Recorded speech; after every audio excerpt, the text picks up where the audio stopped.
السلام علیکم انکل. وعلیکم السلام مریم.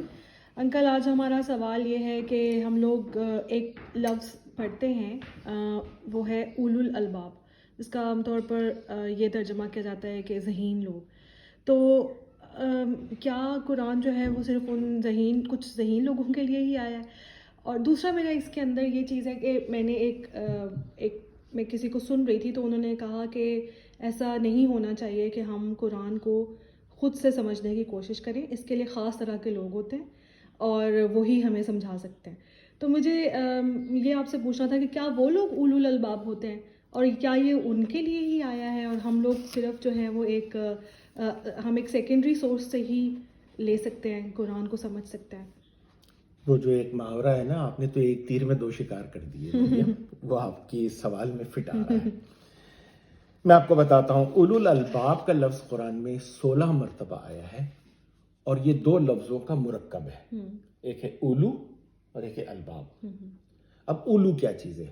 عربی کا ایک لفظ ہے جس کو کہتے ہیں زو. زو کا مطلب ہوتا ہے والا. میں مثال دیتا ہوں، ذوال جلال والاکرام، جلال اور اکرام والا، 1 پرسن. ٹھیک ہے. لیکن اگر میں کہوں والے تو اس کے لیے فوراً لفظ چینج ہو جائے گا، زو سے وہ اولو بن جائے گا. ٹھیک ہے. دوسرا لفظ ہے الباب. الباب کا مادہ ہے لام بے بے. اب اس سے 2 ورڈ بنتے ہیں، لب اور لبا. لب میں ایک ہی بے ہے، لبا میں 2 بے ہے. ٹھیک ہے. لب کس کو کہتے ہیں؟ لب کہتے ہیں power of mind to think, سوچنے کی صلاحیت، ریزننگ، استدلال کرنے کی صلاحیت. چنانچہ اولو الالباب ہوں گے استدلال کرنے والے، سوچنے کی صلاحیت رکھنے والے. اگر میں کہوں انٹیلیجنٹ، وائس، تو وہ اولو الالباب نہیں ہوگا، وہ اولو اللباب ہوگا. اچھا.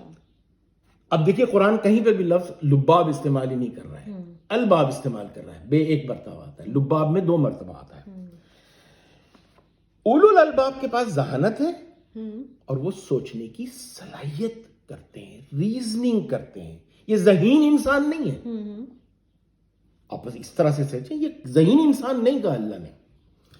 اچھا، اگر ہم لب کے دوسرے معنی لکھیں تو لب کے ایک معنی ہوتے ہیں کانٹینٹ یعنی مواد، میٹر معاملہ، سبسٹنس یعنی مادہ، نیوکلیس یعنی مرکز، ایسنس یعنی جوہر، کور یعنی لوازمات. یہ کون لوگ ہوتے ہیں؟ یہ کانٹینٹ کو سمجھنے کی صلاحیت رکھنے والے، یہ نیوکلیس پر غور کرنے والے، یہ جوہر ایسنس پر فکر کرنے والے. اس طرح سے یہ لفظ بن کے آتا جائے گا قرآن میں. آپ نے ابھی کہا نا کہ عموماً ہمارے ذہن میں یہ خیال آتا ہے کہ اولو الالباب، ارے یہ تو ماسٹرز کیا ہوا ہوگا، یہ تو پی ایچ ڈی ہوگا، یہ تو کسی کالج کا پروفیسر ہوگا، او یہ تو کوئی بہت بڑا عالم ہوگا کسی یونیورسٹی میں، یہ اولو الالباب ہیں. سوری، یہ نہیں ہے. نہ ہی وہ جو آپ نے کہا وہ لوگ جو ایک مخصوص قسم کا حلیہ بنا کر کپڑے پہنتے ہیں، عربی کو تجوید سے پڑھتے ہیں، ہا اور ہا کا فرق نکالتے ہیں، قرأت کرتے ہیں، کسی خاص مدرسے سے انسان کے بنائے ہوئے 8 سال کا کورس کرتے ہیں اور اپنے آپ کو عالم بول دیتے ہیں، قرآن کا عالم بول دیتے ہیں.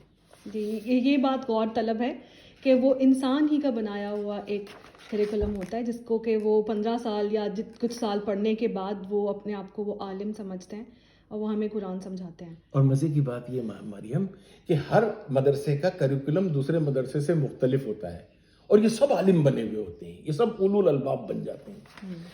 میں آپ کو بتاتا ہوں اللہ کسے اولو الالباب فرماتے ہیں. آئیے ہم 1-2 آیتیں، جتنا ہمارے پاس ٹائم ہوگا ہم دیکھتے ہیں.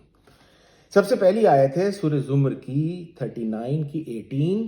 بسم اللہ الرحمن الرحیم.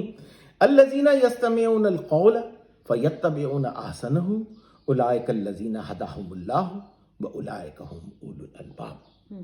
اللہ فرماتے ہیں وہ لوگ جو بات کو بڑی توجہ سے سنتے ہیں، پھر اس میں جو بھلائی کی عمدہ بات ہے اس کو اختیار کرتے ہیں، ایسے لوگوں کو اللہ کی جانب سے ہدایت ملتی ہے، ڈائریکشنز پتہ چلتے ہیں.